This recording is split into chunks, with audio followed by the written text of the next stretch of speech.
Muchas gracias por estar aquí y participar esta tarde de este nuevo encuentro sobre las pioneras transatlánticas. Quiero agradecer al Fondo Nacional de las Artes, a su presidente Tulio Andreusi y a la directora de esta casa, Inés Echevarne, que con bastante entusiasmo y decisión aceptaron participar ofreciendo la casa y abriendo la casa para este encuentro, que, como saben, forma parte de un ciclo que venimos realizando desde octubre del 2024 con distintas presentaciones. La primera de ellas fue sobre María de Maestu, luego hicimos una sobre Elena Sancinena de Lizalde y este año en abril sobre Victoria Ocampo y Soledad Ortega. El recorte de estas mujeres pioneras que hemos elegido tiene que ver con su participación en actividades culturales o de realización o de producción cultural en ambos lados del Atlántico, en un tiempo en el que la mujer tenía un rol muy ligado o vinculado a la familia, al hogar, a la casa, y cualquier actividad que saliera de ese paradigma era un poco como sorprendente para el resto y tuvieron que hacerse su lugar. No puedo decir que todas tuvieron el mismo espíritu, la misma personalidad, pero todas tuvieron esa característica. Ese es el recorte que hemos hecho en este trabajo, en este proyecto, y que hayan tenido incidencia en ambos lados. Las 4 argentinas hayan tenido alguna incidencia en España, además de la Argentina, y las españolas también en Argentina y en España. Esa es la idea y el recorte que se hizo. Alguien me preguntó por qué habíamos elegido estas 8 mujeres. Digo, bueno, empezamos con estas 8 y se podrá seguir con otras, pero es un primer recorte que hemos ideado un poco con esa característica. Este proyecto fue presentado en mecenazgo en el año 2023 y fue aprobado y tiene la distinción de interés cultural, y entonces se ha podido conseguir también algunos pequeños apoyos financieros para la realización.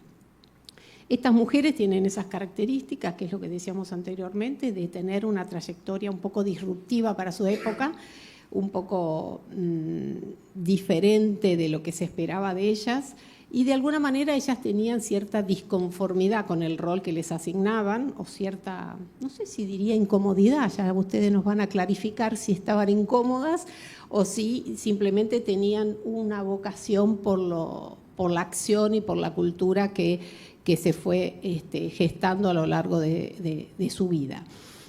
No fue fácil para ellas, que vivieron, cada una tuvo sus dificultades, ya las chicas van a contar, pero me parece que voy a poner 2 pequeñas referencias que me parece que marcan un poquito todo esto.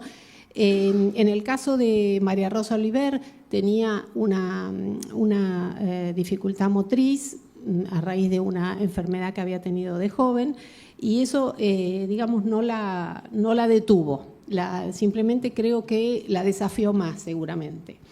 Y en el caso de María Teresa León, que tenía ya también una trayectoria cultural, le tocó el exilio. El exilio, que es una situación muy dramática, o que sigue siéndolo, una situación dramática, y simplemente ella lo tomó casi como no sé si como un desafío, pero como una dificultad a vencer.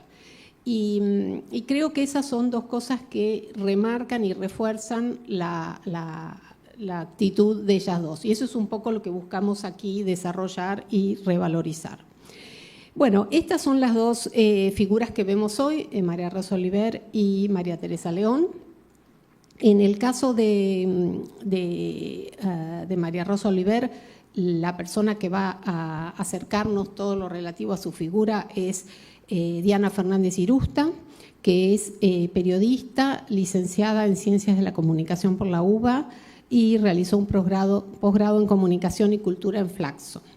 Entre 1999 y 2001 participó en los equipos de investigación de La Novela Semanal, una publicación masiva en la década del 20. con la Universidad de Quilmes, ¿no? Y después trabajó también sobre unos textos en Sociales de UBA, Crisis Política y Campo Cultural en la Argentina, 1955-1975. Obtuvo en el 2011 el Premio Rey de España en su apartado iberoamericano por colaboraciones dentro del diario La Nación, y en 2016 publicó el libro Todo lo que necesitas saber sobre la Guerra Civil Española, que se lo publicó la editorial Paidós. Actualmente es subdirectora del suplemento Conversaciones del diario La Nación. Ella nos va a hablar luego de María Rosa Oliver. Y Alicia Obando es licenciada en Comunicación Social por la Universidad Nacional de Rosario, magíster en Comunicación Audiovisual por la Universidad Católica Argentina, donde es profesora en Comunicación Periodística y ha dictado cursos y conferencias en Madrid, París y Buenos Aires. Organizó la exposición itinerante La huella imborrable, el exilio de Rafael Alberti y María Teresa León en Argentina. Ha escrito y dirigido el documental El otro río, Rafael Alberti y su exilio argentino. Y acaba de publicar un libro que se llama, y que lo tiene aquí, que se llama Amigas Mías, que son sobre la recopilación y un trabajo previo de análisis sobre las colaboraciones de María Teresa León en la Argentina entre 1940 y 1963. Es responsable de la edición en Ediciones de Aquí a la Vuelta. Así que contamos con ellas dos para interiorizarnos de estas dos mujeres fascinantes, digamos, muy poco divulgadas o no suficientemente divulgadas su trayectoria y su acción, y creo que va a ser una tarde muy linda y muy amena, que lo vienen preparando hace mucho tiempo. Así que primero vamos a ver unos minutos de un documental, de cada una un minuto y algo, muy cortito, que son los datos biográficos, y para que ustedes conozcan los rostros de María Teresa y María Rosa. Y ya luego va a empezar Diana Fernández Irusta con el texto sobre María Rosa Oliver.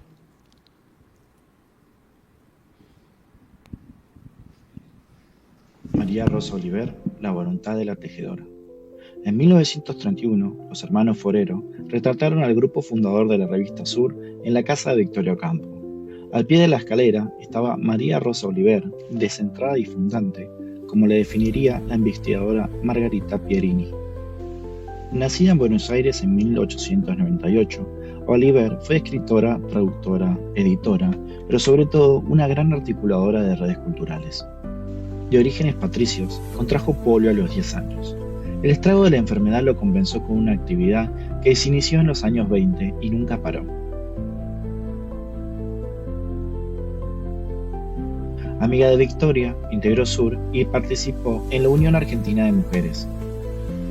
Colaboró con el exilio republicano durante la Guerra Civil Española, publicó innumerables artículos periodísticos y escandalizó a más de uno al declarar sus simpatías por el comunismo. Viajera sobre silla de ruedas, entre 1942 y 1944 vivió en Washington, donde trabajó en la Oficina Coordinadora de Asuntos Interamericanos.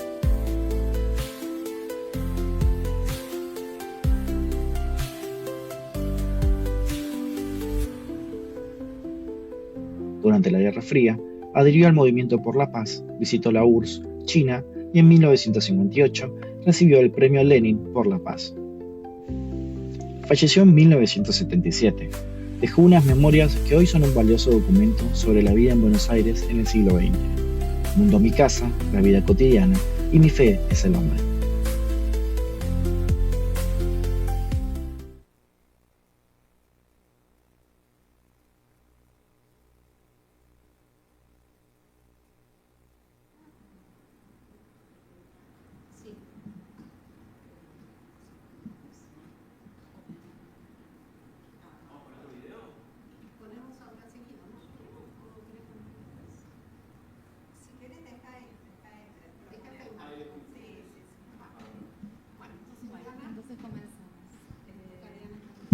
Esto está bien.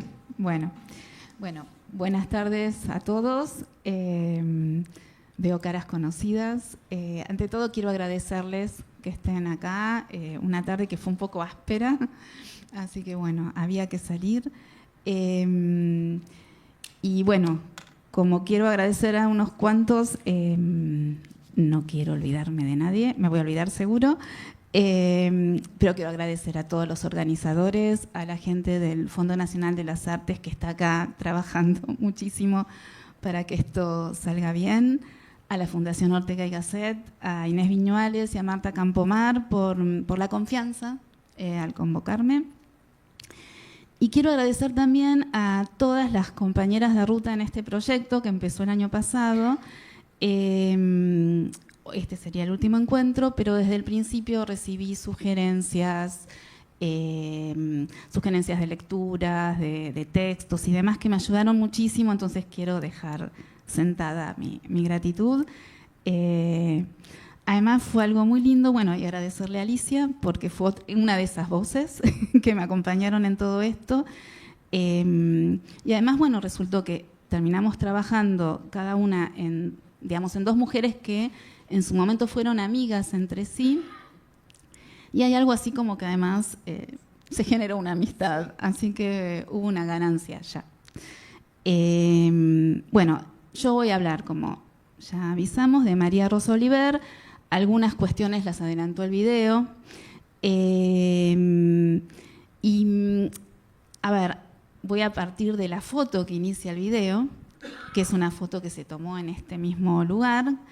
Y antes les quería comentar, me costó mucho encontrar un recorte y un foco desde donde hablar de María Rosa, porque esto debe ser breve, porque como de algún modo se anticipa en el video, María Rosa fue editora, escritora, enorme viajera, traductora, algo que hoy diríamos gestora cultural, pero que en ese momento no se llamaba así. Y sobre todo, por eso el título de esta presentación, una voluntariosa tejedora de redes. O sea, fue una mujer que abarcó, que construía redes, que, bueno, ahora después vamos a enfocar un poco más en eso. Entonces, cada una de estas acciones es un mundo y ella tenía muchos matices, era muy difícil decir, bueno, recorto acá, recorto allá. Entonces decidí hacer el recorte por algo un poco lateral y al mismo tiempo transversal, que es pensar, bueno, cómo se construyó a sí misma esta mujer, ¿no? Que fue una mujer moderna, como María Teresa, y me parece que fueron mujeres modernas en el sentido, en esto que cuando uno piensa en la modernidad, piensa como en tres conceptos, ilustración o iluminismo, digamos ilustración, autonomía y emancipación. Y creo que fueron mujeres que usaron, que coincidieron con estos puntos, con esto que marcaba su época. Entonces, para pensar cómo se fue construyendo, pensé, y hacerlo más sintético, trabajar sobre tres nudos, tres momentos en la vida de María Rosa. Uno, en 1931, que coincide con esta foto, otro, 1936, y uno que va a implicar hacer un saltito más grande, pero que va a ser 1971, un momento más crepuscular. Creo que en esos tres nudos se cristaliza este proceso de autoconstrucción, como que cada uno recupera procesos previos y se abre para lo que viene. Y se sintetiza lo que yo creo debió haber sido un trabajo de muchísima voluntad, más allá del lugar privilegiado, en un punto donde nació. Entonces voy con la foto.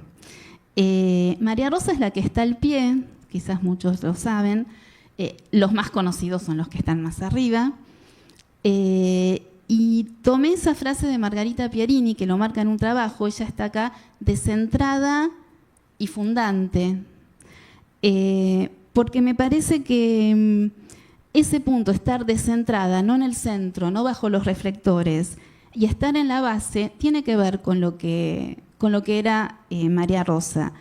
¿Por qué? y en esto quizás juega una identificación por el trabajo. Quienes trabajamos o en prensa o en trabajo editorial, sabemos que están las firmas bajo los reflectores, pero también está el trabajo descentrado y fundante de quienes traducen, hacen las conexiones, ponen los textos en caja, corrigen, toman el teléfono en su época, ahora sería el mail. Todo ese trabajo, o bueno, los que trabajan en organizaciones culturales, todo ese trabajo de base es importantísimo y tiene mucho que ver con lo que hacía María Rosa, por ejemplo, en Sur, ¿no? Y que lo resalta Pierini. Y yo agregaría a estas dos características la ausencia total de victimización. Cuando se saca esta foto, ella tiene 33 años, padecía parálisis desde los 10. Hay una elección en cómo ella posa. Se sienta en el escalón de abajo, está sonriente, se cubre las piernas con una falda. Entonces, no es solo que está descentrada y fundante, está presente, está sonriente y no hace exhibición de ninguna falta, ¿no? Yo creo que eso es una definición, me parece muy buena, de una personalidad y de una decisión de cómo plantarse en el mundo. Esto es 1931, voy a hacer un pequeño paréntesis hacia atrás, porque les decía, elijo momentos que cristalizan. Entonces acá, esta foto, estos son los fundadores de Sur, acá empieza una etapa, se abre algo desde ese lugar de ella, pero esta foto llegó también por otra trayectoria. Hago una minimísima bio. María Rosa nació en 1898, un poco lo anticipamos en el video. Su familia era una familia acomodada, era parte de la élite cultural, económica y política de su momento. Su padre fue funcionario, fue ministro, la madre descendía de Remedios Escalada de San Martín, eran patricios por lado materno. Y un dato, no sé, avísenme si me voy mucho y empiezo a cortar. Los Oliver Romero fueron una familia que criaron a sus 8 hijos, María Rosa era la mayor, en un clima de enorme libertad, incluso más libertad de la que había en esa época. Y yo creo que ahí hay un germen también de lo que ella sería después. Ahora bien, las mujeres de esa familia tenían acceso a bibliotecas familiares, viajes, idiomas, institutrices extranjeras, pero todos sabían que una mujer de ese entorno se formaba en todo eso, pero básicamente para ser una buena madre de familia. No estaba tan claro que hubiera otra posibilidad. María Rosa contrae polio a los 10 años, no sabemos qué hubiera pasado si no contraía, no tenía esa enfermedad, pero lo que es cierto es que la polio le coarta ese posible camino. Hay que ver si igual ella después no lo hubiera elegido, pero lo que me parece impresionante que una posibilidad era recluirse en esa especie de hogar dorado, donde estaba todo dado, y ella no lo eligió. Y en la década del 20, antes de esta foto, siendo alguien muy joven, alguien con muletas, empieza una actividad cultural muy intensa, se acerca a la Asociación Amigos del Arte, que impulsó otra de las mujeres que se vieron en este ciclo, Elena Bebe Sancicena de Elizalde. Tiene una actividad intensísima, no hay tiempo, menciono esto nada más. A fines de esa década llega la amistad con Victoria Ocampo. Puedo decir esta foto y todo lo que vino después, ¿no? Ahí tenemos como un primer momento. El otro momento que elegí son 5 años después de esto, en 1936. Yo creo que 1936 es un año clivaje en la vida de María Rosa por 2 cuestiones. Ese año ocurren 2 cosas. Por un lado, se presenta en el Congreso una propuesta de reforma del Código Civil que se llamó el Proyecto de 1936, que disponía una serie de cosas, pero entre ellas proponía que las mujeres casadas no iban a poder aceptar ningún trabajo ni ejercer ninguna profesión sin, cito, autorización expresa y legal del marido. Era así. Pasaban estas cosas, amigas. Entonces, hasta ese momento, la discusión por los derechos de la mujer, estamos en la época de la primera ola feminista, básicamente la discusión era el sufragismo, y en nuestro país era minoritario, estaba ligado a grupos, por lo general, cercanos al Partido Socialista. Cuando ocurre esto, algo pasa con esta propuesta que no tiene éxito, no se sanciona, porque a ese activismo se suman otras mujeres. Victoria Ocampo impulsa la creación de la Unión Argentina de Mujeres, que nace con el propósito de frenar esto. María Rosa está a su lado, María Rosa va a participar también en esto y va a ser como, yo lo pienso como su primera gran irrupción en la discusión pública. En el barro de ella no es discutir adentro de casa, sino ella lo cuenta en la vida cotidiana. Estar en esa asociación implica estudiar leyes laborales, entrevistar a legisladores, juristas, organizar actos públicos. Yo pienso en todo esto siempre con muletas, ¿no? O con silla de ruedas. Eso tiene final feliz, ¿no? Porque el proyecto de 1936 se detiene. En este año ocurre otra cuestión, en julio, que es el estallido de la Guerra Civil Española. En Buenos Aires se organizan comités de solidaridad con los republicanos. Buena parte del entorno liberal que la rodeaba, en un principio al menos adhiere, porque bueno, al antifascismo, y ella toma partido por los republicanos y se incorpora activamente en esos comités de defensa, de solidaridad con los españoles exiliados, con los españoles que todavía estaban allá. Y me parece que eso también es un momento es otra gran inserción en la discusión pública. Digo, 1936 va a ser un momento en que tanto la pregunta por el lugar de la mujer como la posibilidad de tener una participación pública que no fuera solamente o estrictamente cultural, es como que el embrión está ahí. Va a pasar otra cuestión en 1936, que es que en esta adhesión a los sectores republicanos, ella comienza a estar vinculada a todas las redes de intelectuales antifascistas que inicialmente, bueno, responden a lo que pasaba en España, pero después van a responder a todo lo que va a seguir pasando en Europa. Y vincularse a esos sectores la lleva muy rápidamente a vincularse con sectores comunistas y a proclamar su simpatía por el comunismo, una niña de la familia de donde era ella y del entorno donde vivía ella. Se supone que en ese año se afilia al comunismo, pero no está muy claro. Lo que sí es cierto es que a partir de ese momento ella va a decir, se va a declarar simpatizante con una serie de consecuencias. Igual hay que aclarar, en ese momento del siglo XX, ser antifascista y ser comunista eran dos cosas muy... toda la resistencia en Europa estaba llevada por los partidos comunistas locales. Digo, era como otro momento quizás para entenderla a ella. Pero bueno, me parece que ahí está otra gran cristalización, ¿no? De esta mujer que mientras tanto teje redes, escribe, participa en la prensa escrita, se va construyendo en medio de todo esto una voz.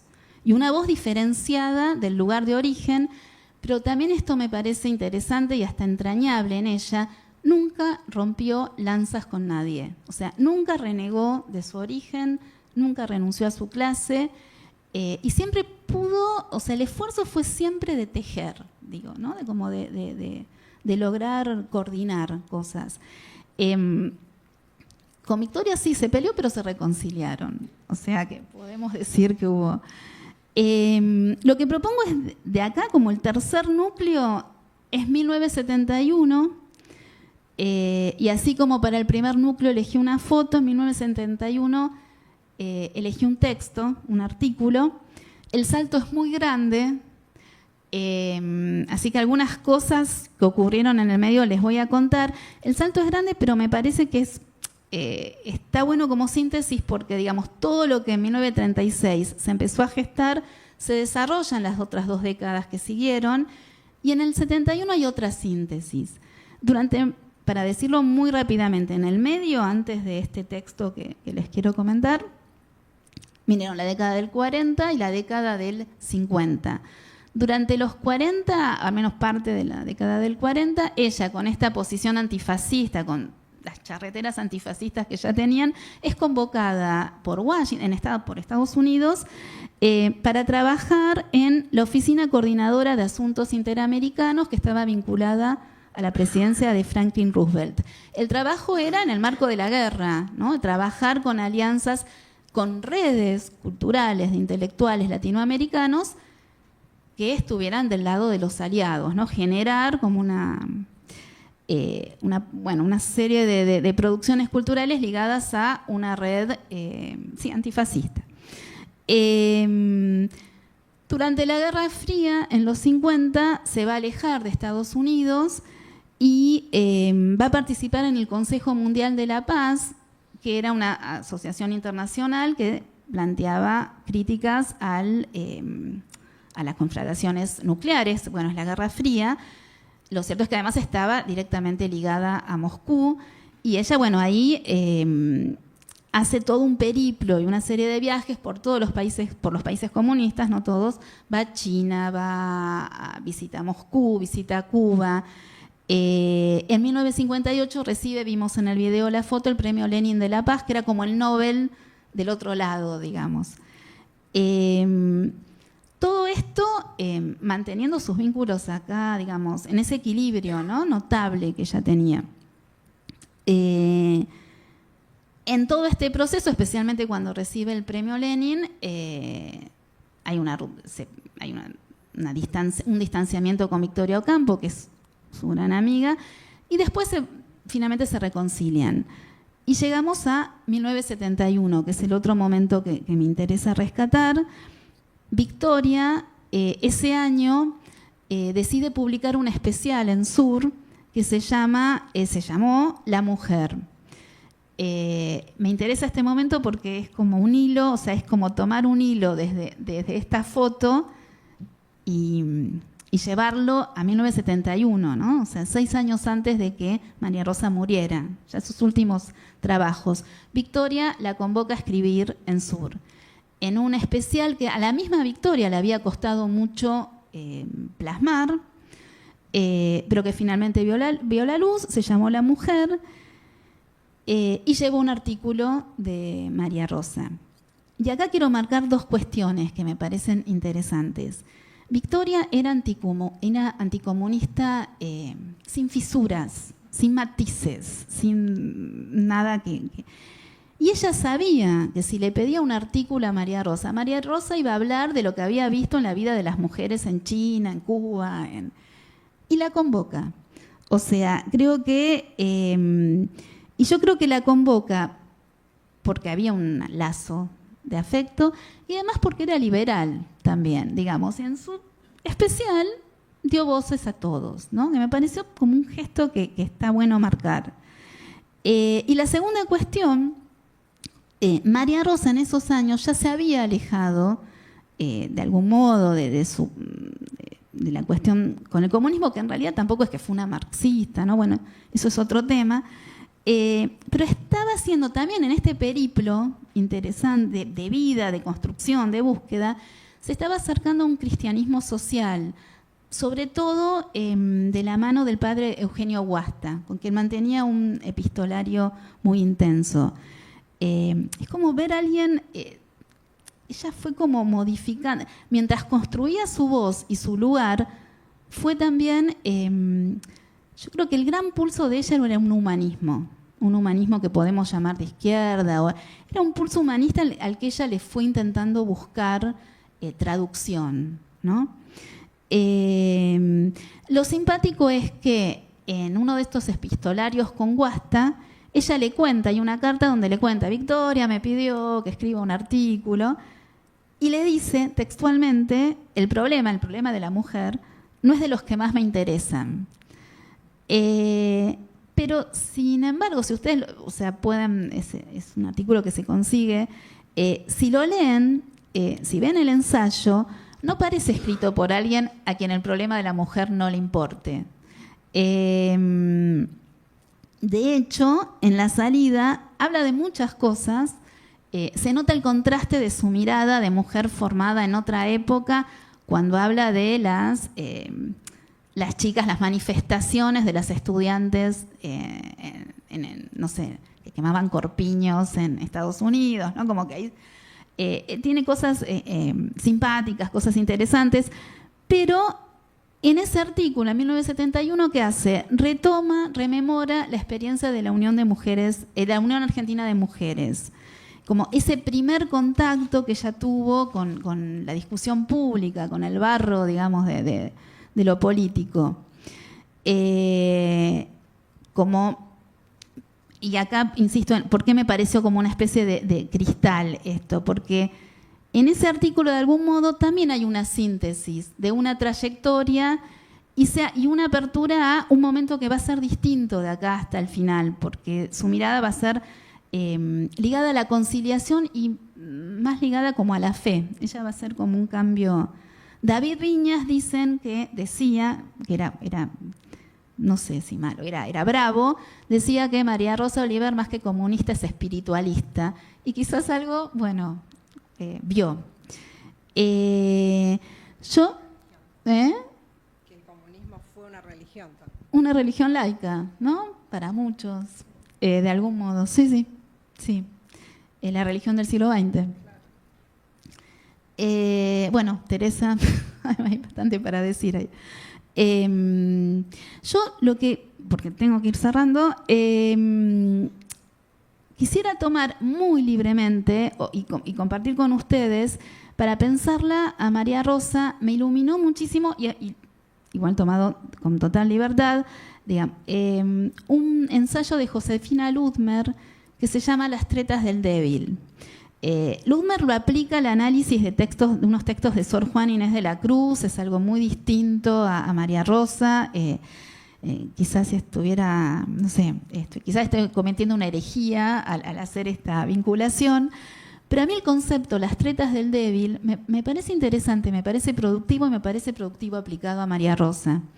Sobre todo, por ejemplo, en un momento del ensayo, Ludmer dice que los géneros menores, o sea, las cartas, la autobiografía, los diarios personales, fueron la vía que encontraron durante siglos las mujeres para expresarse.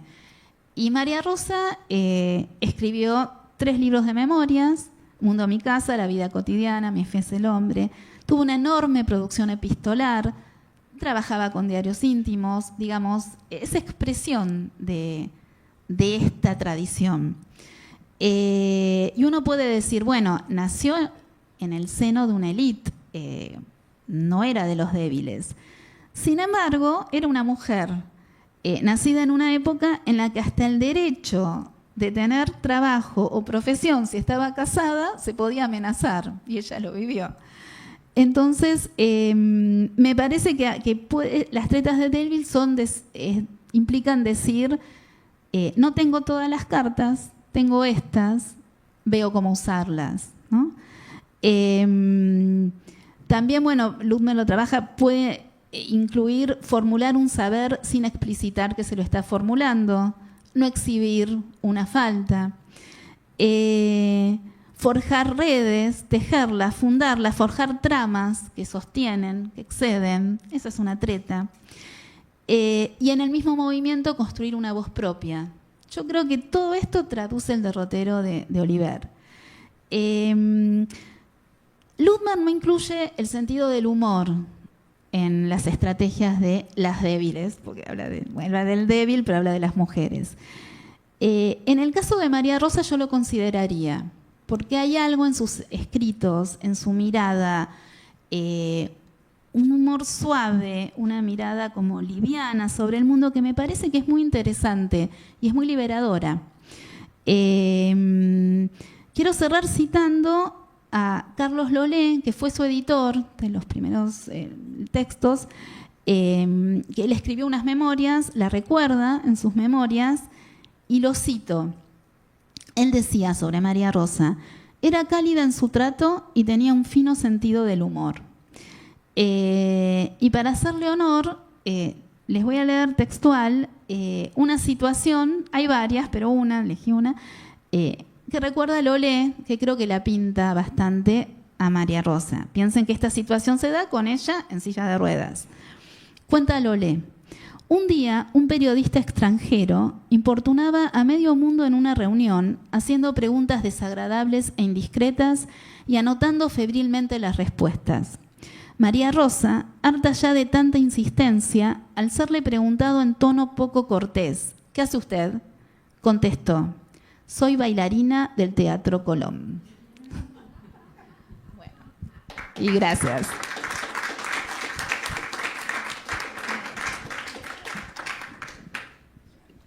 Bueno, muchas gracias. Muchas gracias, Diana. La verdad que nos has presentado un panorama que ahora nos da ganas de seguir leyendo sus memorias, sus cartas con Guasta y todo lo demás. Aprovecho este pequeño espacio entre las dos para decir que todo esto va a formar parte de un libro virtual, digamos, que se va a subir a las redes y que probablemente podamos concretar una edición en papel también. Bueno, para todo este proyecto contamos también con el apoyo de la Embajada de España, el Centro Cultural de España, que hoy nos acompaña Marcela Continanza, a quien todos conocen seguramente, o muchos conocen. Y bueno, agradecemos como siempre que las dos primeras reuniones se hicieron allí y apoyaron en todas las acciones de organización. Bueno, ahora nos toca pasar en la posta a Alicia y podríamos poner el video de María Teresa y ya, Alicia, te toca a ti.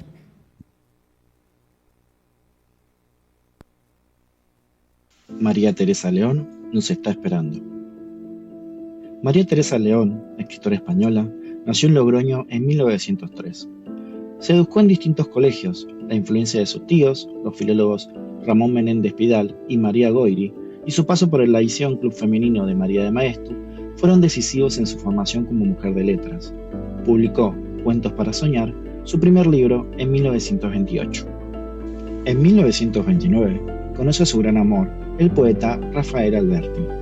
Militantes del Partido Comunista Español recorren juntos Europa estudiando los movimientos teatrales y literarios. Al comienzo de la Guerra Civil Española, participa en la creación de la Alianza de Intelectuales Antifascistas.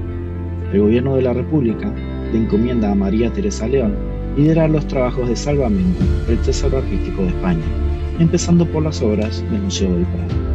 Ese salvataje constituye el principal antecedente de evacuación de obras de arte en el mundo. La derrota de la República lo lleva al exilio, primero en París y luego en Argentina. Llegaron a Buenos Aires en 1940 y aquí vivieron hasta 1963. María Teresa escribió y publicó en Argentina el cuerpo central de toda su obra: novelas, cuentos, biografías y guiones de cine. Su popularidad comenzó aquí a través de sus trabajos en Radio El Mundo y en Radio Belgrano, donde escribió y actuó sus propios guiones, y se consolidó durante los 10 años que fueron publicadas sus páginas femeninas en la revista Mucho Gusto. Creadora incansable, lúcida y creativa, siempre puso su voz al servicio de las mujeres, los niños y los excluidos. Nunca olvidó a la Argentina y en una carta a su amiga María Rosa Oliver escribió: «Nunca pude reemplazar con amigas italianas a mis amigas argentinas». Regresó a España junto a Rafael Alberti en 1977 y murió en Madrid en 1988. Sin embargo, un reflejo de su luz permanece con nosotros y en sus escritos.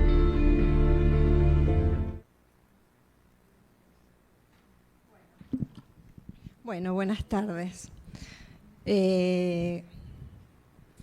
No tengo más que agradecer a Inés, a Marta de la Fundación Ortega, que fueron los iniciadores del proyecto y que me convocaron para traer la historia de María Teresa en la Argentina.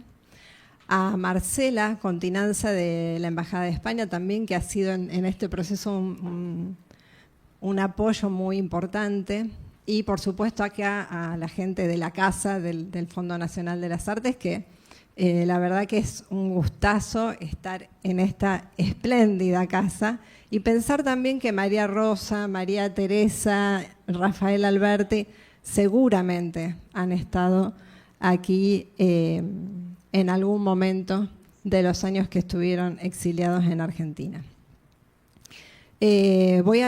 Algunas partes las voy a leer y otras me voy a apoyar en un PowerPoint, defecto de la docencia, el PowerPoint que me va a ayudar a resumir algunas historias que traje para compartir con ustedes.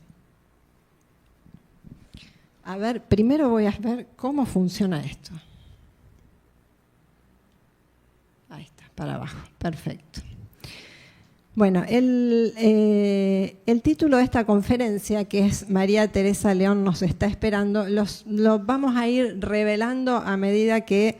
Tengo un problema con los lentes porque hay uno que veo de lejos, me voy a poner esto, y otros de cerca.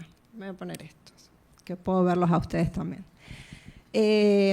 Iremos develando a medida que avancemos en lo que yo pretendo sea una conversación entre todos.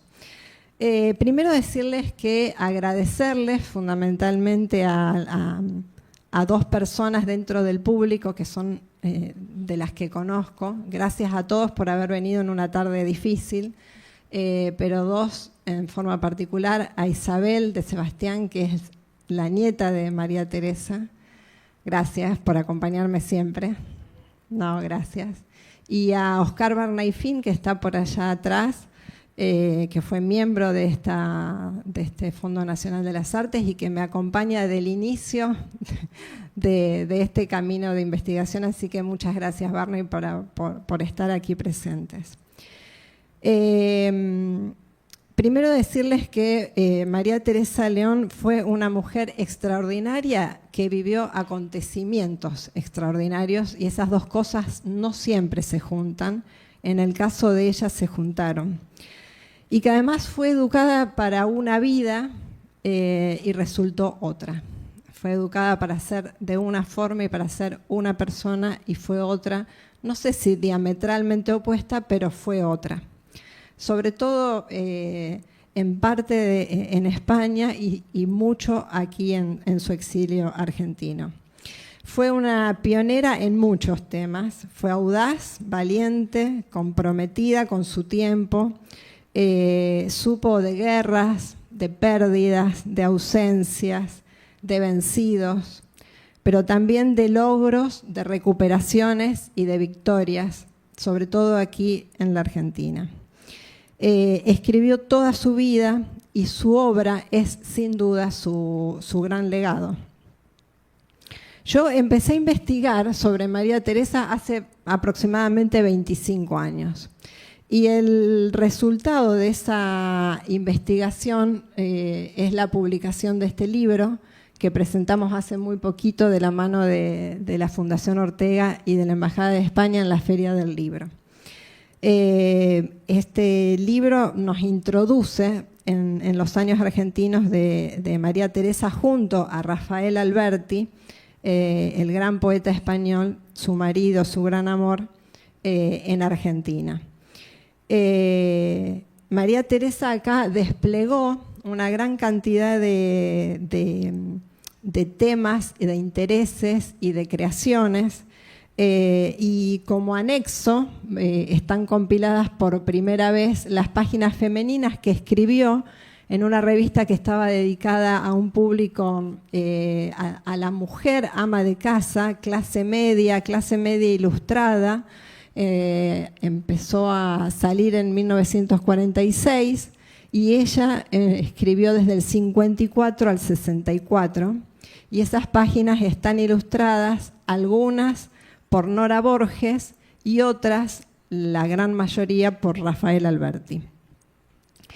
Yo quiero antes de contarles cosas de acá de la Argentina, quiero ubicar brevemente a María Teresa, porque para tener la dimensión de la persona que estuvo aquí viviendo durante 23 años, necesitamos conocer algunos rasgos biográficos que se desarrollan en España.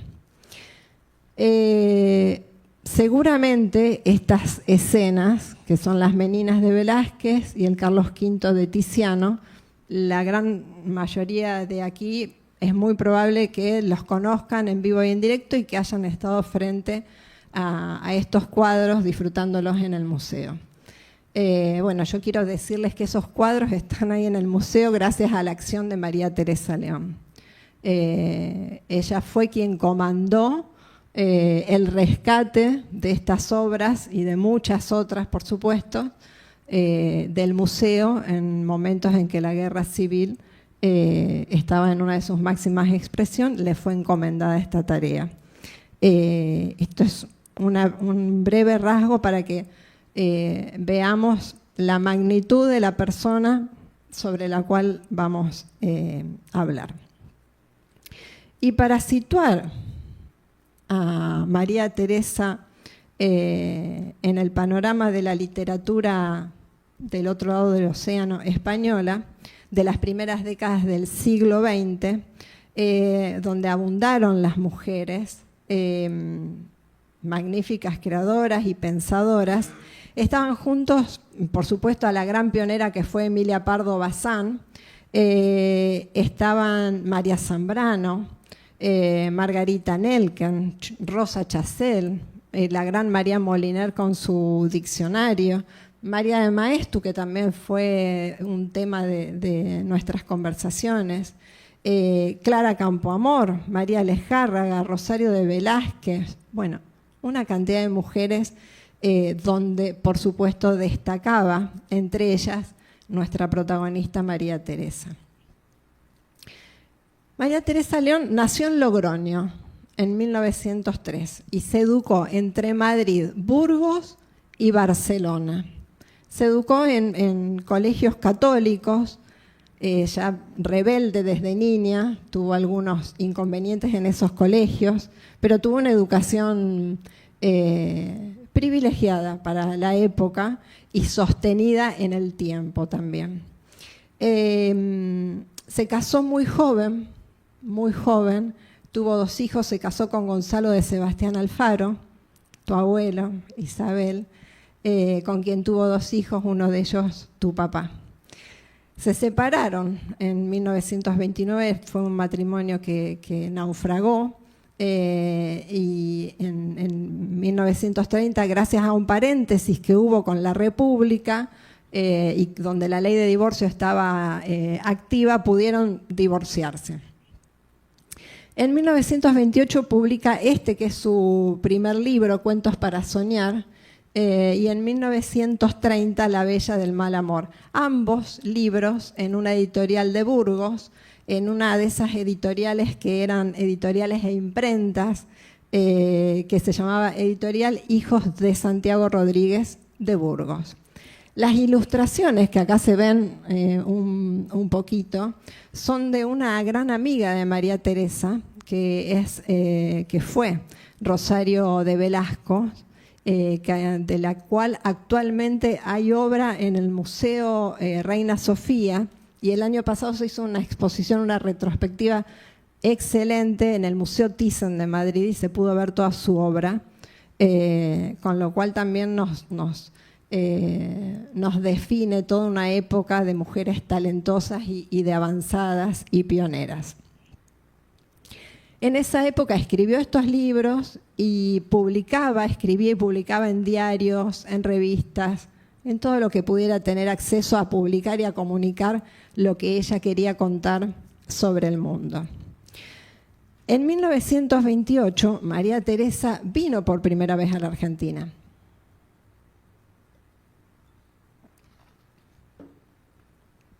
En ese momento vino a acompañar a su marido, a Gonzalo de Sebastián, en una visita de negocios. Y en ese momento tuvo una agenda muy nutrida, una agenda social muy nutrida.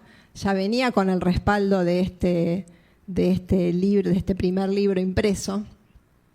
Y por supuesto, se encontró con una Argentina y con un Buenos Aires repleto de intelectuales que le dieron una gran bienvenida, donde pudo dar recitales recitales, me refiero a que hacían convocatorias un poco como esta, ¿no? Conversaciones, lecturas públicas y conferencias. Y justamente fue una tarde así como esta de otoño, pero un poco más húmeda, en la ciudad de Rosario, en la biblioteca del Consejo de Mujeres, una biblioteca que consulto permanentemente, y en un diario La Capital de 1928 que encontré el llamado del Club Español que decía a la disertación de la señora de Sebastián.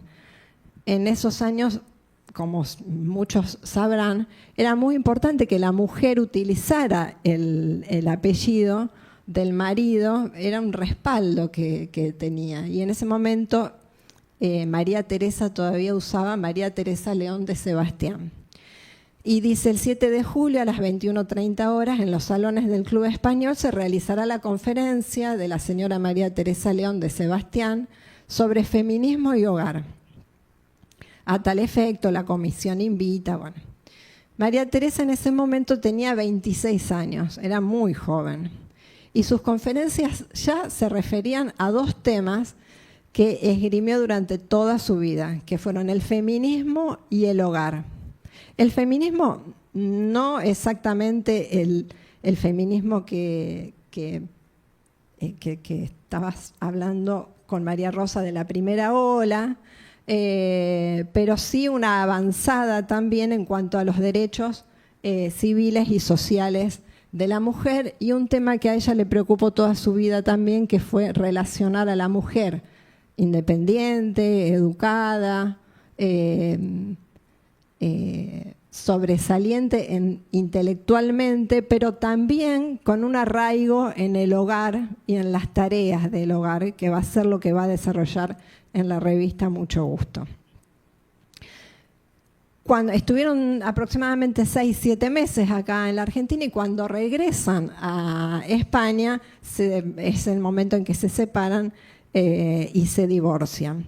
Y ahí, en ese momento, María Teresa regresa a Madrid y se incorpora nuevamente un poco a la vida cultural, y sobre todo tiene un reencuentro ahí con María de Maeztu y con el Liceum, esa institución tan importante y destacada que fue el Liceum Club Femenino, una asociación de mujeres que funcionó en Madrid entre 1926 y 1939, que era un sitio de encuentro y promoción del desarrollo educativo y cultural de la mujer. María Teresa tuvo su paso por allí.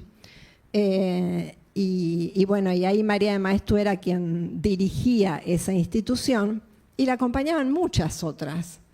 Y entre ellas, entre esas mujeres que la acompañaban, había 4 mujeres que después el exilio las encontró reunidas aquí en la Argentina, y que fueron Victorina Durán, que fue escenógrafa y vestuarista del Teatro Colón, Margarita Xirgu, que fue una gran actriz, Clara Campoamor, de la que tanto hemos hablado con Marta, y Elena Fortún, que también desarrolló gran parte de su obra acá en Argentina.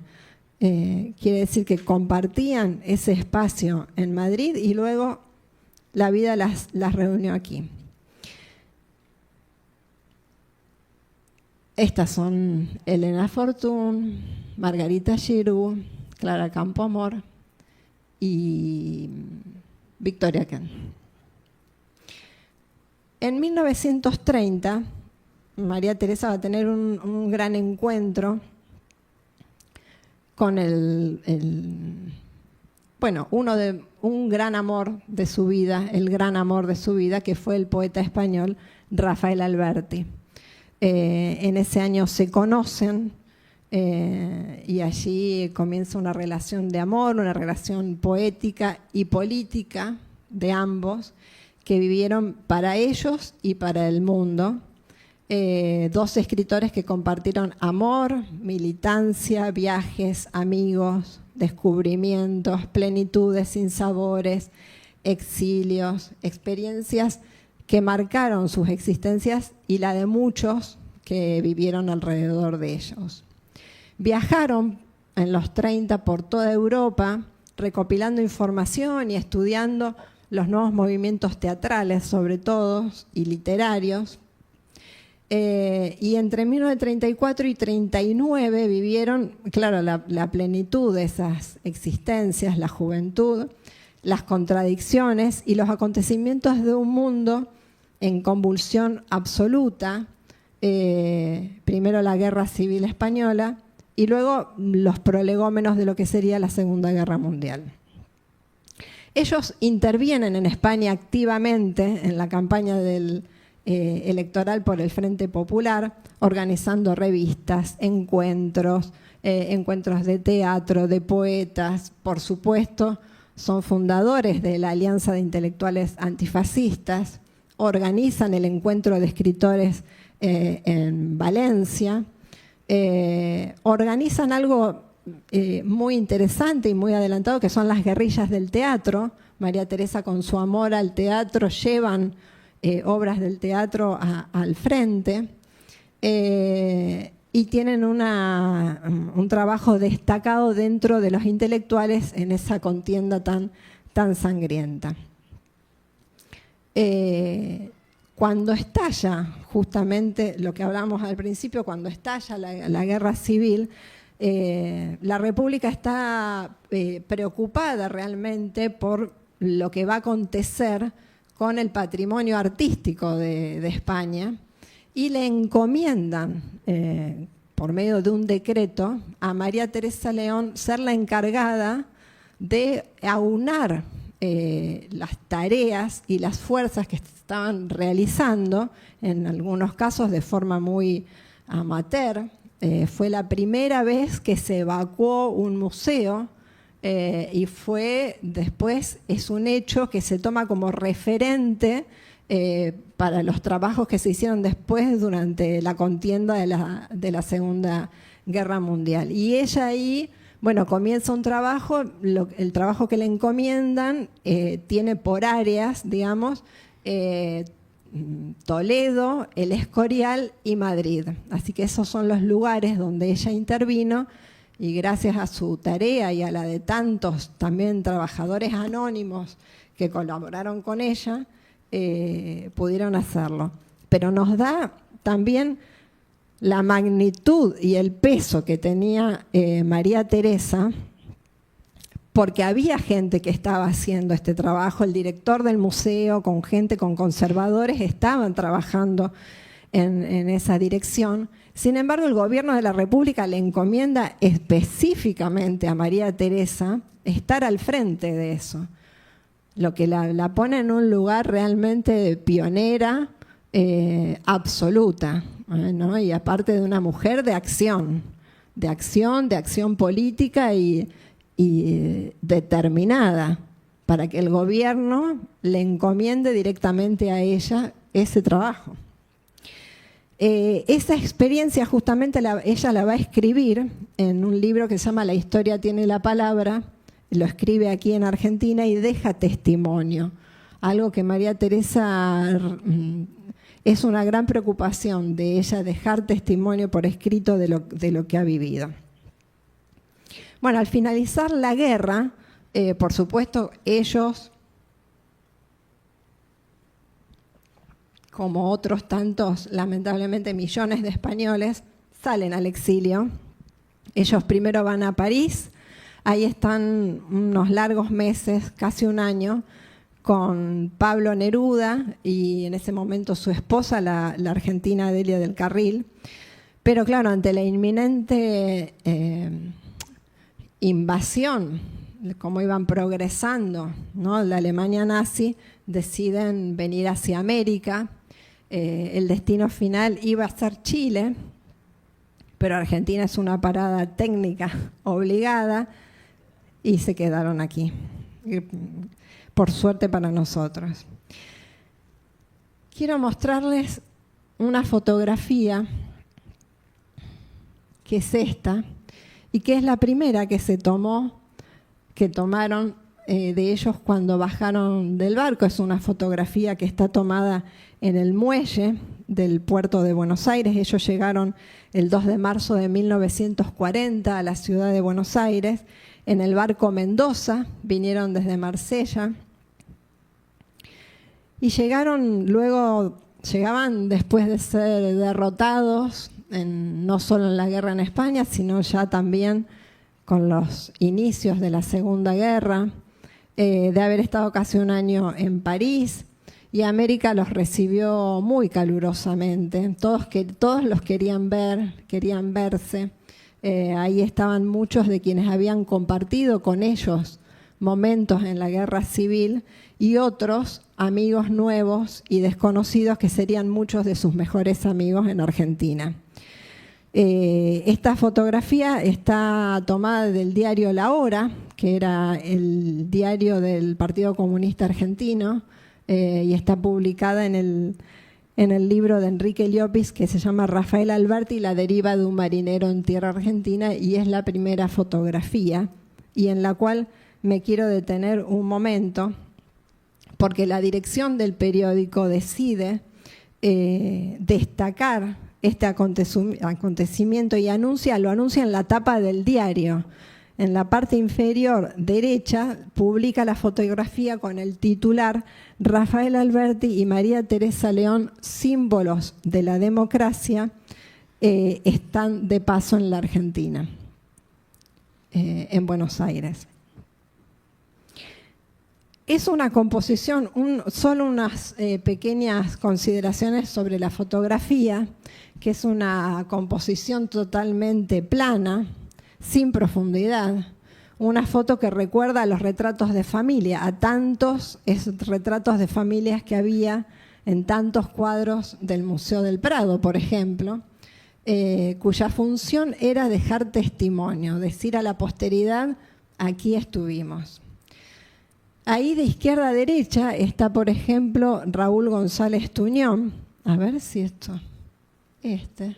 el primero a la izquierda, es Raúl González Tuñón, que había estado con ellos en la Guerra Civil, había estado con un grupo que había ido desde aquí, desde Argentina, y había estado ahí. Después está Diego Muñoz, que está atrás, que es un escritor chileno y uno de los grandes amigos de Pablo Neruda.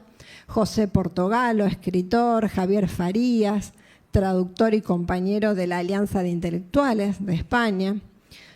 Atrás está semioculto Manuel Ángeles Ortiz, que ya estaba transitando sus años argentinos ahí, que estaba aquí en Buenos Aires, en esa estadía que tuvo aquí en Argentina.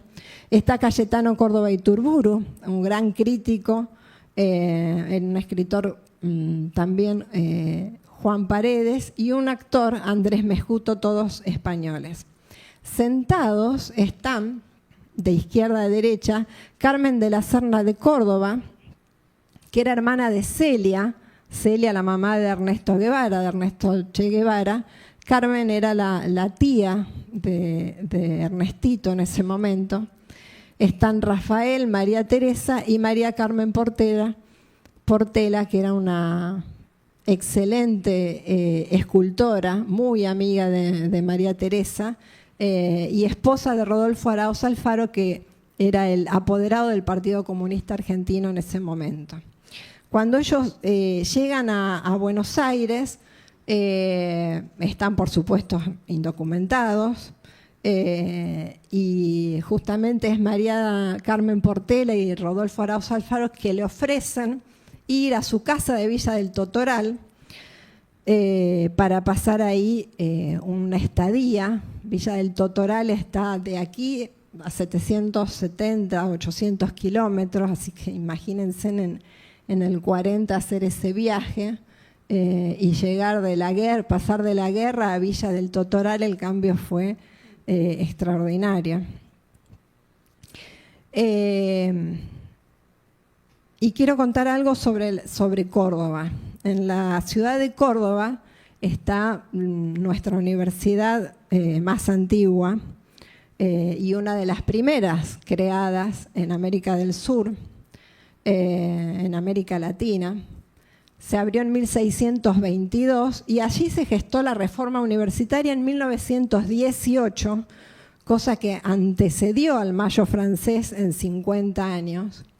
Y uno de los líderes y promotores de esa reforma fue el doctor Deodoro Roca, que fue quien escribió el manifiesto, y fue un gran e íntimo amigo de Rafael y de María Teresa, y fue quien justamente propició la primera conferencia que da María Teresa, la da en la ciudad de Córdoba, la de Rafael Alberti también, pero estamos hablando de ella, y la presenta Deodoro Roca, lo hacen en la Caja Popular, un edificio que hoy es la Lotería de Córdoba, y ella da una conferencia que se llama El teatro, arte de alguno para todos, y por supuesto habla de esa gran pasión que era para ella el teatro. En septiembre de 1940 logran solucionar todos los problemas de papelería. En ese transcurso María Teresa fue y vino varias veces de Villa del Totoral a Buenos Aires y resolvió todo lo que fuera la documentación. Y ya se instalan en Buenos Aires, pero también yendo a Villa del Totoral muy, muy seguido. Y en agosto del 41 nace aquí su hija argentina, Aitana Alberti León, que fue para los padres, después de venir de la guerra y el nacimiento de una hija, una alegría y motivo de vida y de ilusión. Y por supuesto, instalados en Buenos Aires, todo es nuevo. Bueno, esto, perdón, me olvidé esta bárbara, porque acá se ve, acá está, este es Deodoro Roca, acá están Amparo Mom, Deodoro Roca y Raúl González Tuñón. Esta es la casa donde vivieron en Villa del Totoral. Estos son María Carmen Portera y Arauz Alfaro. Y bueno, y estas son fotos en Villa del Totoral, que es un lugar precioso. Cuando vienen acá a Buenos Aires y ya están instalados, la que les da el lugar donde vivir la primera temporada es justamente Victoria Ocampo, en un edificio que era de ellos, en calle Tucumán, y ahí van a parar Rafael y María Teresa.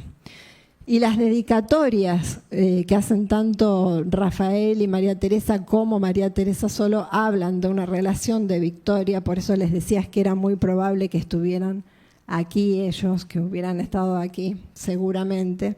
Y yo creo que el nexo de unión entre estos mundos tan distintos ideológicamente era sin duda María Rosa Oliver, con la cual María Teresa se escribió toda su vida, y estas son unas cartas de los años 60 que son desgarradoras, donde le da, si te fijas, abrazos a la Pepa.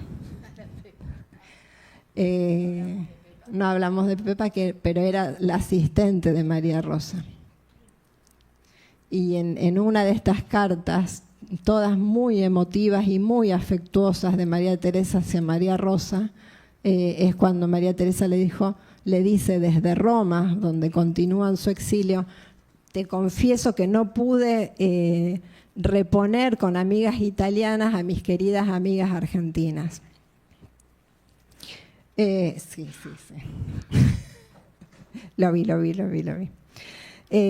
Las conferencias se suceden y los trabajos se suceden, pero yo quiero específicamente, porque el tiempo es tirano, contarles 3 escenas de la vida de María Teresa relacionadas con trabajos de aquí de la Argentina, que son muy interesantes por la masividad que tuvieron. Uno fue que en 1942 María Teresa es contratada por Radio El Mundo. En el año 42, Radio El Mundo era la radio por excelencia. Había muchísimas radios, más de 40 emisoras, pero Radio El Mundo era la radio, porque además el edificio, que ahora es el edificio de Radio Nacional, estuvo hecho específicamente para esa radio y fue tomado como modelo la BBC de Londres, los edificios que estaban hechos específicamente para la emisión, con lo cual tenían unos estudios gigantes donde también estaba el público, era un centro impresionante de desarrollo. Y María Teresa es contratada por Radio El Mundo para hacer unas charlas, las charlas de María Teresa, que se emiten a partir de octubre de 1942, 3 veces por semana, y habla de todo, desde Lope de Vega a Sarmiento, a Moreno, y por ahí pasan grupos de escritores, poetas que ella convoca, grupos de músicos, actores, actrices, que en esas charlas de 15, 20 minutos, ella, una parte tiene un guión escrito y otra parte deja que se ilustren por distintos artistas. Después va a volver a trabajar en la radio, pero en 1958, ya cuando está trabajando en la revista Mucho Gusto, con otra actriz también, con Blanca del Prado. Con lo cual, este primer paso de María Teresa por la radio le da una gran popularidad. O sea, es una escritora, una intelectual que viene de ser una combativa en la Guerra Civil Española y pasa aquí a ser una mujer realmente popular en la radio más importante de la Argentina. Pero también se va a dedicar a otra cosa que a ella le apasionaba, que era el cine. En 1943, el director de cine Luis Zasblaski, de quien Barney Finn ha escrito una biografía, contratado por Argentina Sonofilm, Zasblaski quería hacer una película con tono español y le dan el ok desde... Perdón, que por querer cortar confundí las cosas. Primero hizo Los ojos más lindos del mundo con Luis Zasblaski en Argentina Sonofilms y después hacen La dama duende, pero la hacen en los estudios San Miguel. Eso era lo que quería aclarar.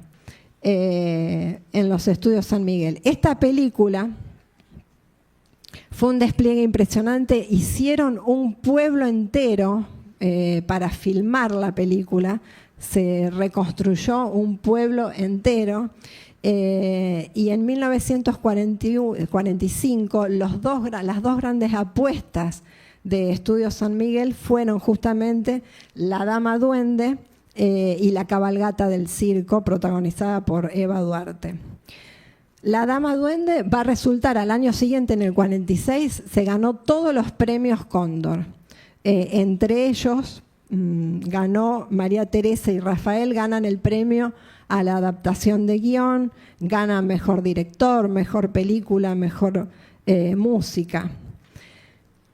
Fue un éxito total en ese momento. Y después tiene otra experiencia, una tercera experiencia, que es con Films Andes, que es una experiencia que se desarrolló Films Andes en la provincia de Mendoza. Un grupo de vitivinicultores decidieron crear un polo cinematográfico como era en California, con los grandes estudios. Bueno, quisieron emular eso.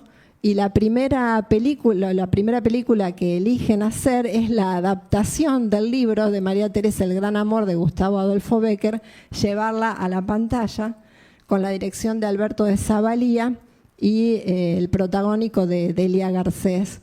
El libro está editado poquito después de que se estrena la película, porque está ilustrado con fotografías De la película, sí, exactamente. Y ella le dedica el libro a Delia Garcés, dándole las gracias por haber dado cuerpo a ese libro.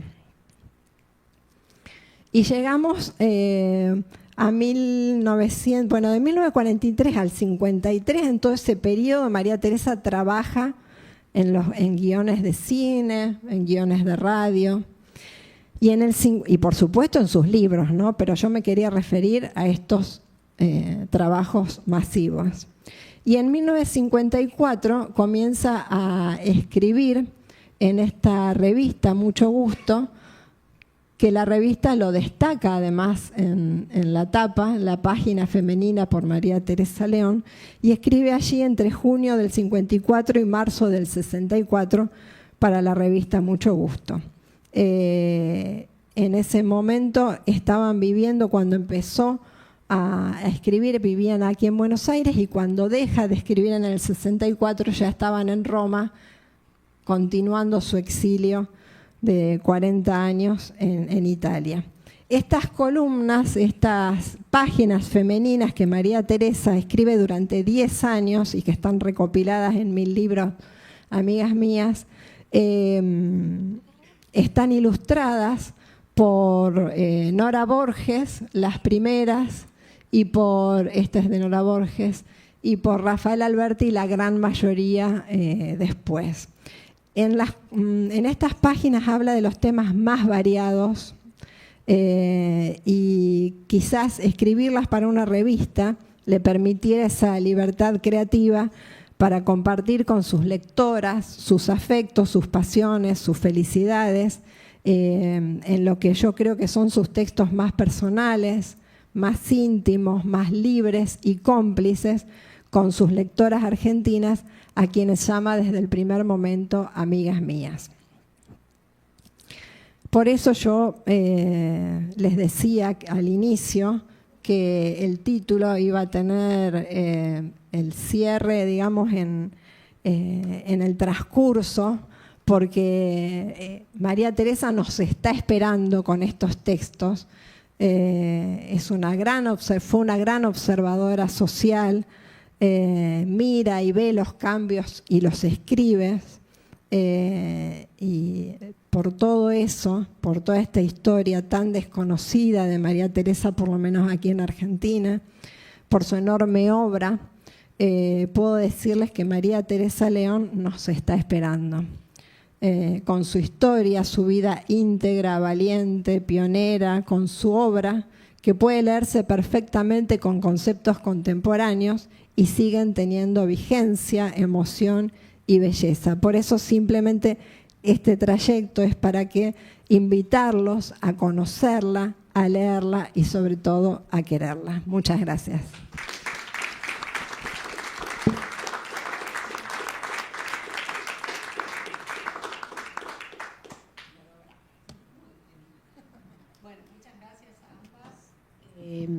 Que han expuesto sobre estas dos figuras femeninas que la verdad que nos dejan conmovidos y con ganas de saber más, porque siempre queda este interrogante de algunos puntos.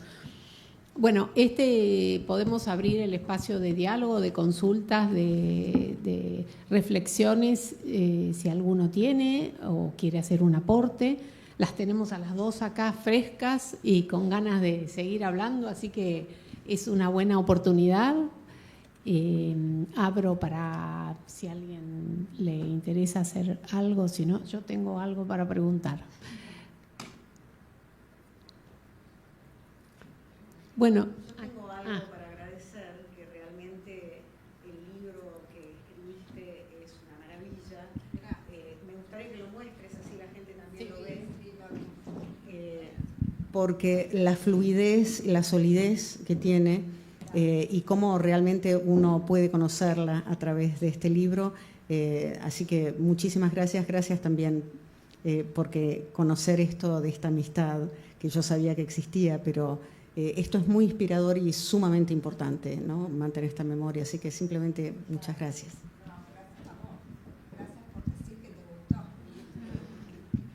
Mariano, ¿querés hacer una pregunta? Sí, tenés voz suficiente.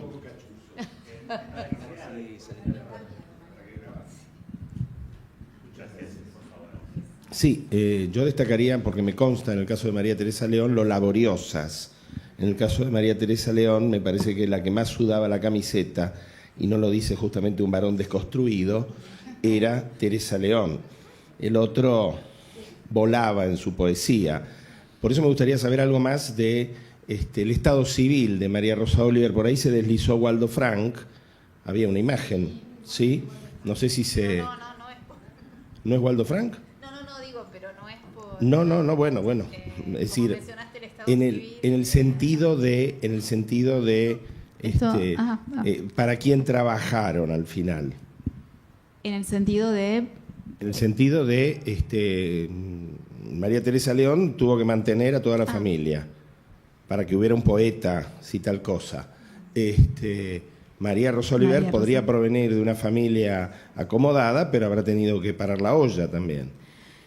Bueno, a ver, aclaro dos cosas porque sí, quizás lo de Waldo Frank, aparte despierta fantasías, pero no... él tuvo un papel muy importante, las presentó a Victoria. Tengo entendido que cuando quien las presenta a Victoria y a María Rosa es él, porque él en ese momento estaba mucho acá, y él también era un tejedor, digamos, no sé si un tejedor, es más femenina la imagen, pero era un articulador de redes, de intelectuales. Y tuvo un papel muy importante cuando ella se va a Washington. O sea, eran amigos, si mal no recuerdo, ella tradujo uno de sus libros. Yo a veces mi memoria es, pero creo que... pero eran grandes amigos y nada, intelectuales. Cuando entrevisté a sus sobrinas, me permito el desliz romántico, pero cuando entrevisté a sus sobrinas les pregunté si ellas sabían si su tía había tenido algún amor, porque no se le conocen, digamos, ¿no? Y ellas me dieron una respuesta muy enigmática, porque me dijeron que sí, pero que no se hablaba de eso.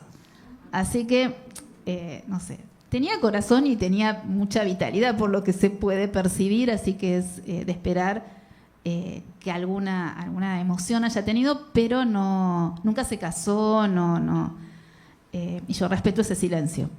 Entonces ella no le paró la olla a nadie, digamos, no mantuvo a nadie. A ver, su primer trabajo fue en Estados Unidos, en la oficina, siempre me olvido el título completo, pero en esta oficina ligada al gobierno de Roosevelt, claro, este gobierno que eran considerados de izquierda en su momento, y eran los liberales de izquierda.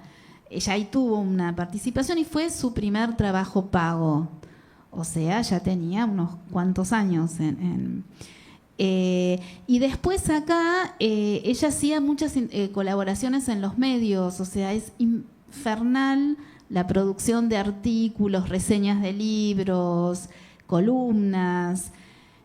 Supongo que eso se lo pagarían. No sé si se pagaba lo mismo que ahora, no creo que viviera de eso. Pero creo que nunca fue, digamos, un oficio tan dispendioso. Entiendo que eso lo debía ayudar, era su trabajo, ella cobraba por eso. Y bueno, entiendo que además era una familia con campos, o sea, debía haber también... no investigué tan profundamente el aspecto económico de María Rosa. Puedo decir esto, la primera vez que trabajó fue en Washington. Acá las intervenciones en medios masivos eran pagas. Y bueno, y había una familia. Ella vivía en la casa de uno de los hermanos, por ejemplo. Bueno, porque estaba paralítica, digamos, eran pioneras, pero no tanto. No. Difícil vivir sola en esa época. Pero bueno, no sé si respondo del todo. Sí, bueno, Mariano ya varias veces ha manifestado esa ser inquieto y fan de María Teresa con respecto a eso. Ya la otra vez allá también en la embajada. Y es cierto, María Teresa era quien se ocupaba de traccionar los trabajos de hacerlos ella misma, y además era quien organizaba, por supuesto, toda la vida doméstica, toda, y además de toda la vida doméstica era quien organizaba, cuando Alberti regresó aquí a la pintura, quien organizaba las exposiciones, era quien llevaba el eje de la vida social y de las relaciones sociales en esa familia, era María Teresa.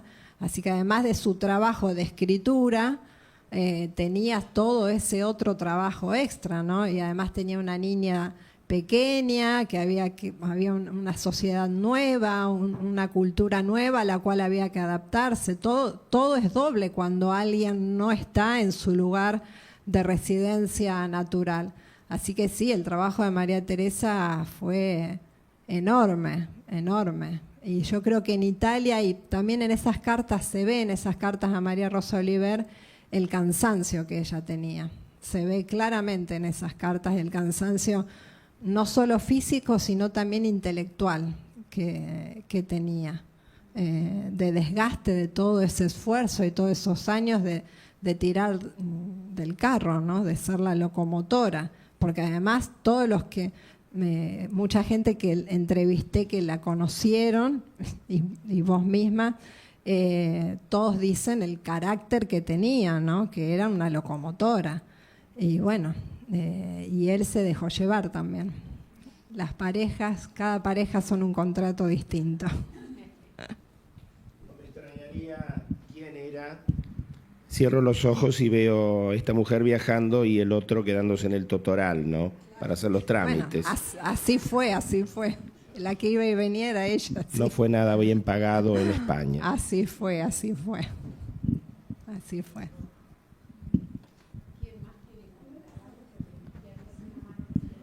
No, en realidad quería agradecerles esta actividad porque las mujeres hemos sido siempre ocultas en la historia y esta es una oportunidad de conocerlas. Para mí, que me considero una feminista de hace muchísimos años, la verdad que les agradezco y me gustaría que las chicas jóvenes se dieran cuenta que lo que es el feminismo hoy se lo debemos a todas estas mujeres. Porque hoy ser feminista es muy fácil en realidad. Yo no quiero ni pensar lo que habrá pasado esta mujer, María Teresa de León. Te hago una pregunta de paso. Pasaste rápido un slide que decía algo así como que lo que los hombres, no sé qué, las mujeres comprenden. Pero bueno, nada más que eso, agradecerles. Era porque ella escribe un libro que publica, llega a la Argentina y en el 41 nace su hija y publican su primera novela.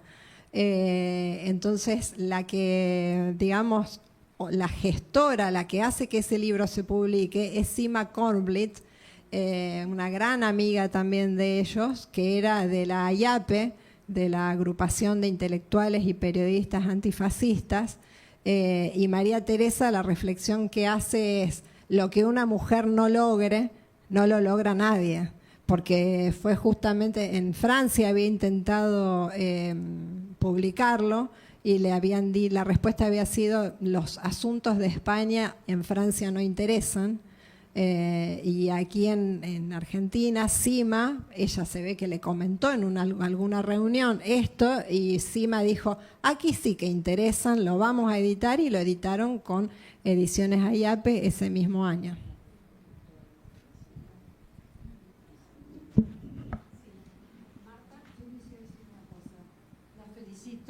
Las felicito realmente por el trabajo que han hecho cada una. Pero tenemos que hacer parte 2, tenemos que juntarnos en algún momento, porque mi experiencia es que el exilio fue muy duro para todos, de un lado y del otro, que algunos sobrevivieron, otros se fueron y otros pudieron quedarse. Yo me imagino que María Rosa, que María Teresa ha de haber hecho muchos esfuerzos para mantener la familia, porque claro, de un poeta tampoco, de poesías no se vive, pero eso le pasó a todos los españoles que llegaron acá, a todos. Buscar un nicho de trabajo y de sobrevivencia no fue fácil en la Argentina. Tenemos que reconocer eso, porque si no nos parece que todo es un nido de rosas. Y no lo fue. No lo fue porque cada persona que nosotros tomamos individualmente, ya sea de un lado o del otro de España, les costó muchísimo esto de sobrevivir en una ciudad que además Buenos Aires era muy cara. Todo el mundo sabía que acá era difícil pagar un alquiler, pagar. Por eso los amigos que ayudaban a ponerles una casa, qué sé yo, era importante, como Victorio Campo o gente que los ayudó en otro sentido. Se dice, no sé, eso tendrás que investigarlo con María Teresa León, que Osorio vino con plata de la República acá a ayudar a republicanos. Y eso lo refleja María de Maeztu en sus cartas, donde dice, qué vivos, a los de este lado les dan toda esta ayuda y a nosotros nos dejan fuera. O sea, lo que yo empecé a ver también en el exilio en la Argentina es que entre los grupos, cada uno, no había unión, no había. Cada uno eran sectores que se movían en su círculo. María de Maeztu, que había educado a todas estas mujeres y todo eso, no se conectó con ninguna de estas personas, tuvo que irse de Villocampo porque ella representaba el lado de Ramiro de Maeztu y quedó del otro lado de la historia, pobre María de Maeztu, quedó del otro lado de la historia. Entonces es complicado, lo que yo estoy diciendo es que es complejo, que hay que ver poquito a poco. Estos esfuerzos que hacemos de la Fundación Ortega no van a parar acá, tienen que seguir, porque lo que estamos armando es un rompecabezas muy delicado, donde hay trabajo para mucha gente que puede investigar. Le digo a los jóvenes y a los que están en las cátedras que hay un montón de trabajo por hacer en revistas, en diarios, en cartas, y que no tenemos que tener miedo a darnos cuenta de las confrontaciones internas que había entre grupos, entre personalidades. Y el otro tema que vos sabés que yo tengo ahí, que tenemos que también encarar muchos de nosotros, es qué pasó con todas estas mujeres en la época peronista. Porque Eva Perón era una mujer formidable a su manera, como digamos, que su marido le entregó todo el poder público a ella y movilizó, yo era chica y yo me acuerdo, que movilizó todo el movimiento feminista en la Argentina. Entonces ahí también hay un choque entre feminismos de un lado y feminismos del otro, que también hay que analizar, que también hay que ver qué pasó con todo esto. Porque uno en los exiliados, uno ve que no quieren hablar del tema, probablemente porque no quieren perder su seguridad económica o lo que les costó acá. Pero también con María Rosa Oliver y con Victoria, bueno, Victoria sí se enfrenta, pero con María Rosa Oliver yo encontré que la biografía de ella, de Eve Clementi, no sabe dónde ponerla respecto a todo esto, porque realmente estas mujeres quedaron al margen de eso, no hablan de eso. Ellas están en causas internacionales, pero parece que como lo que está pasando aquí les molesta o no les molesta, pero no le dan la importancia que yo creo que ha tenido este movimiento. No estoy hablando de un lado o del otro, estoy diciendo nada más que como fenómeno. Estoy hablando de un fenómeno popular bien latinoamericano, que fue el peronismo, y que hay que darle un espacio para ver qué pasó con todos estos exiliados, cuáles fueron su actitud, cómo sobrevivieron, cómo vieron cuando Perón se volcó hacia Franco.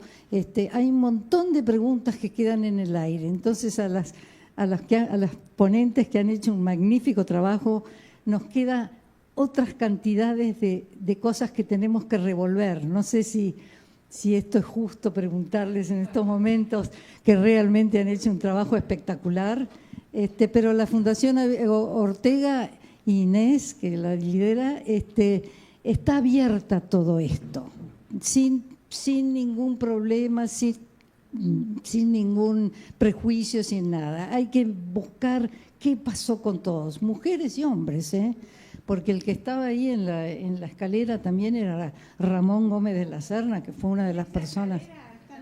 Sí, y se bifurcaron y se fueron por lugares distintos.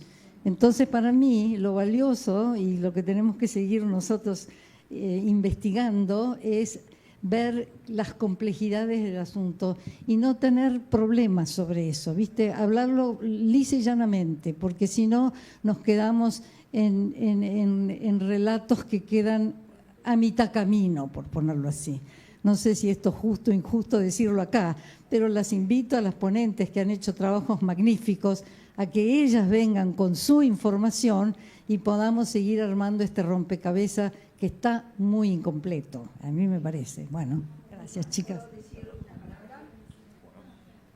Ante todo quiero dar las gracias, felicitarla, me pareció magnífico, Marta, también para organizar esto y además responder a lo que habías dicho. No solo es el tema de los silencios de los exiliados, sino el silencio de las mujeres. Yo cada vez que doy una conferencia hablo de voz de mujer, silencio de la historia. Y yo levanté de la historia a Felicitas Guerrero, a Macacha Güemes, a Mamantula, primera santa argentina, muchísimas mujeres que están silenciadas.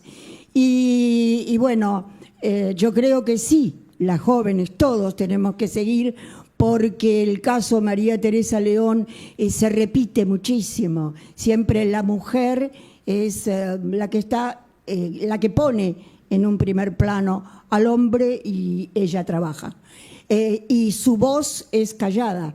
Tanto, por ejemplo, Felicitas Guerrero, que no se conocía en la primera novela que se escribe sobre femicidio, y se habla de la mujer más hermosa de la República. Sin embargo, yo descubrí una carta donde ella le dice a su hermano, que se lo llamó hasta ahora el pionero del campo argentino, ella le dice cómo trabajar los campos, cómo trabajar los saladeros. Así que esto tenemos que seguirlo. Y también los hombres. Cristian de María, el primer defensor de la mujer argentina, juez penalista que en 1875 escribió su tesis doctoral, La condición civil de la mujer, y fue el primero que en La Plata dictaminó sobre femicidio. Y eso no lo conocemos, es otro silencio de la historia. Gracias.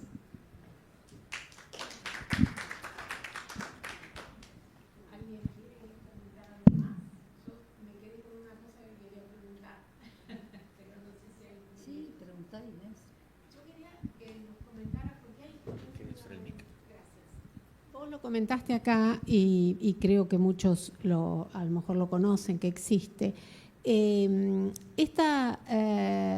Este libro que recoge las cartas entre María Rosa y Eugenio Guasta, que ella ahí empieza como un acercamiento al cristianismo. ¿Nos podrías contar algo de eso para redondear un poco? Porque si no, uno se queda con esta imagen de ese derrotero y en el final de su vida a lo mejor ella tiene como otra postura o otra reflexión.